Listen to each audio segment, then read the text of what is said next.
নমস্কার বন্ধুরা, কেমন আছেন? বড়দি রান্নাঘরে সবাইকে স্বাগত।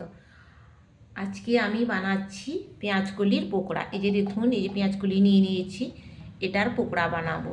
শীতের দিনে রোদে বেশি পেঁয়াজকলির পকোড়া দিয়ে মুড়ি খেতে খুবই মজা লাগে। এগুলো আমি পরিষ্কার করে ধুয়ে নিয়েছি, এখন কুচি কুচি করে কেটে নেব। এই যে দেখুন, এটা ফুল, এটাকে কেটে বাদ দিয়ে দিতে হবে। পেঁয়াজকলিগুলো কুচি কুচি করে কেটে নিয়েছি, এখন এর মধ্যে বেসন দিয়ে দিচ্ছি।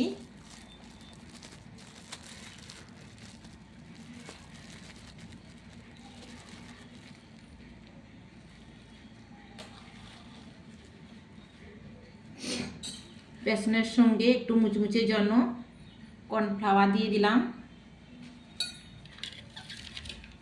পেঁয়াজ কুচি,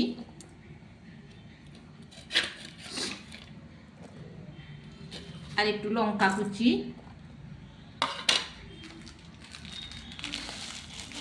জিরে সামান্য,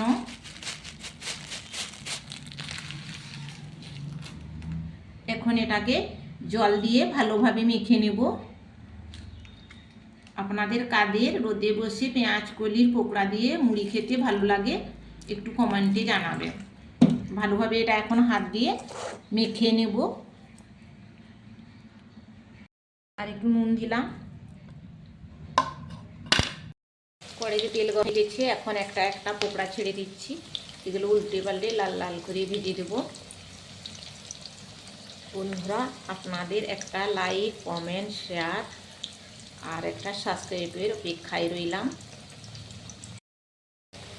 আমার লাল লাল করে পকোড়া ভাজা হয়ে গেছে, এখন আমি তুলে নিচ্ছি।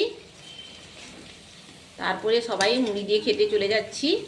বন্ধুরা, এরপরের ভিডিওতে আবার দেখা হবে। আপনারা ভালো থাকুন, সুস্থ থাকুন।